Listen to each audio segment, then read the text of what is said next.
Muito bem, queridos, continuando o estudo da lição número 9, a parte de segunda-feira fala sobre a esperança no meio da tribulação. Um dos pontos fortes no Apocalipse é justamente a finalização do mal e a restauração da terra para que ela seja habitação das pessoas salvas. Por isso, o Senhor Deus vai reconstruir a morada dos salvos. E justamente o Salmo 46, que estudamos ontem, o Senhor, então, que ele está atento a tudo que os salvos vão precisar e que hoje é o povo escolhido de Deus e que vai precisar de muita proteção, porque o Salmo 46 diz que o Senhor é o nosso refúgio, ainda que a terra se transtorne, ainda que os montes sejam arrancados, ainda que o mar se esbraveje. O Senhor Deus, ele é, assim, uma fortaleza no tempo de angústia. Por isso, o Salmo 46 é uma referência ao que o Apocalipse está dizendo sobre a destruição da terra e a restauração da terra. Vi novo céu e a nova terra. O mar já não existe. Aquilo que João está dizendo já foi referenciado, já foi falado pelo salmista há muito tempo. O próprio profeta Jeremias falou a questão da terra vazia. Tá? Por isso, nós temos que pensar que Deus é aquele que ele vai restaurar a terra, mesmo com todos os defeitos que a terra possui. Os sistemas de governo que hoje existem, que existirão, não vão conseguir resolver os problemas da terra. Você pode ver que a cada dia surge um novo conflito.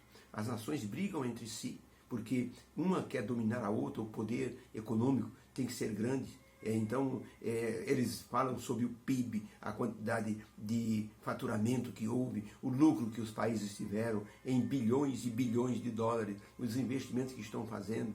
Tudo isso é para criar uma guerra econômica. Por enquanto, não é uma guerra militar, mas pode ser em qualquer um desses momentos, quando uma dessas nações que tem armas nucleares, eles se assim indisporem e apertarem o botão vermelho. Aí a coisa vai ficar preta para todos os lados. Deus, porém, está sustentando todos os ventos, assim, aquelas situações políticas que podem detonar o nosso mundo. E o Salmo 46 fala justamente que o Senhor Deus é que pode transtornar a terra. O Senhor Deus é que acaba com as guerras. Então o Salmo 46, ele se combina com a descrição de Apocalipse, de que o mundo está indo de mal a pior. E só Deus tem a solução para o nosso planeta. Um grande e bonito bloco de mármore foi trazido para um escultor no tempo de Napoleão, um francês chamado Canova. Esse francês foi chamado para esculpir uma estátua do imperador Napoleão. Mas Canova, quando viu aquele bloco de mármore, que aparentemente era muito lindo, branquinho, mas ele começou a examinar com um olho crítico. Sabe o que ele descobriu? Tinha uma fitinha, uma mancha vermelha, uma linha vermelha, que atravessava o bloco de ponta a ponta. Ele disse: não vou usar meu instrumento nesse bloco, eu rejeito, tem um defeito. Qual o defeito? Perguntaram as pessoas. Ele tem uma linha vermelha que atravessa ele de ponta a ponta. E assim, o bloco de mármore, aparentemente lindo, foi rejeitado por aquele escultor. Quando Deus olha para o nosso mundo, ele vê uma mancha vermelha, é a mancha do pecado. Mas Deus não rejeita o mundo, porque neste mundo existem os seus filhos que vivem nele.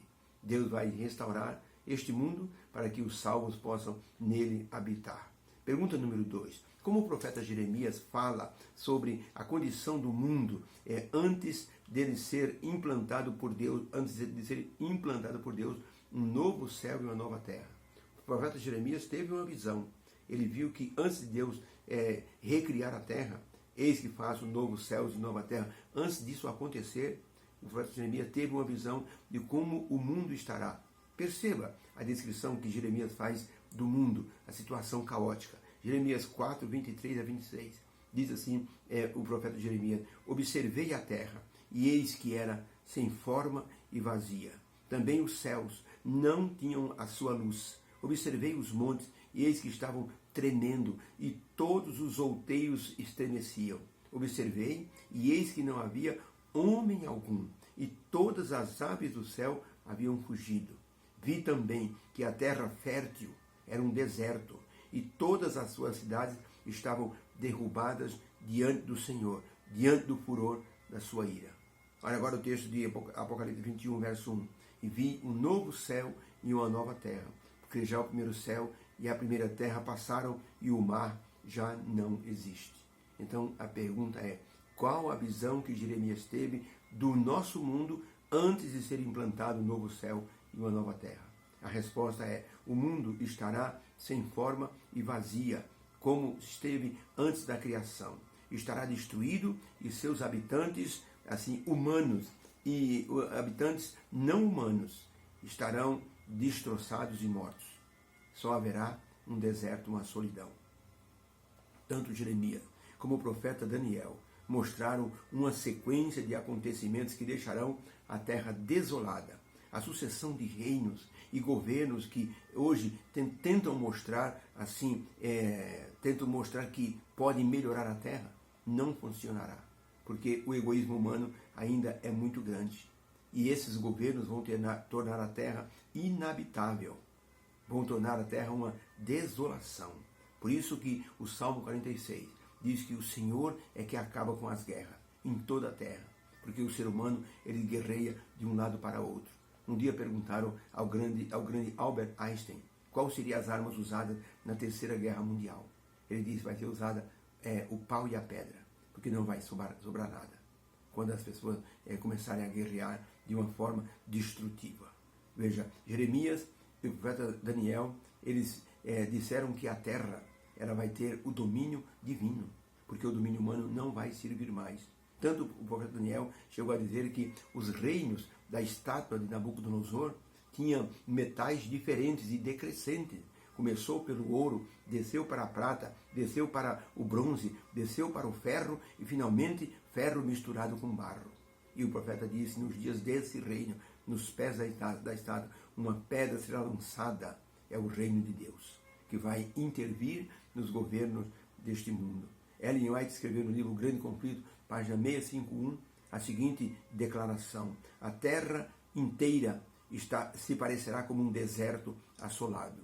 As ruínas da cidade e vilas destruídas pelos terremotos, árvores estavam desarraigadas, arrancadas do solo, pedras escabrosas, arrojadas pelo mar, ou arrancadas da própria terra, espalharam pela superfície do planeta, enquanto vastas montanhas assinalam o lugar em que em vastas cavernas assinalam o lugar em que as montanhas foram arrancadas do seu lugar natural.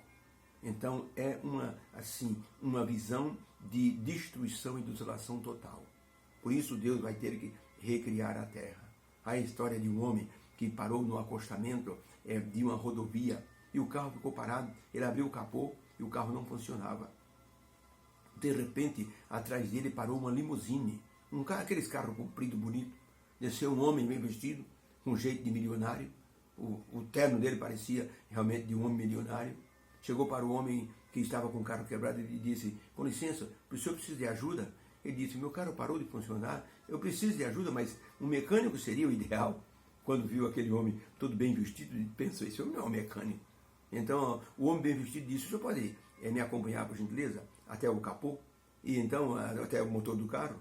O homem bem vestido olhou o motor de cima e de baixo.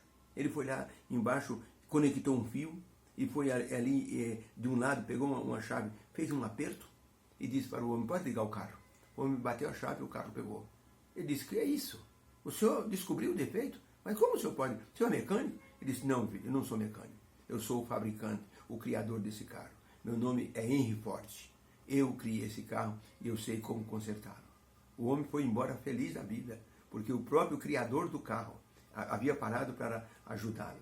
Deus é o criador desse mundo.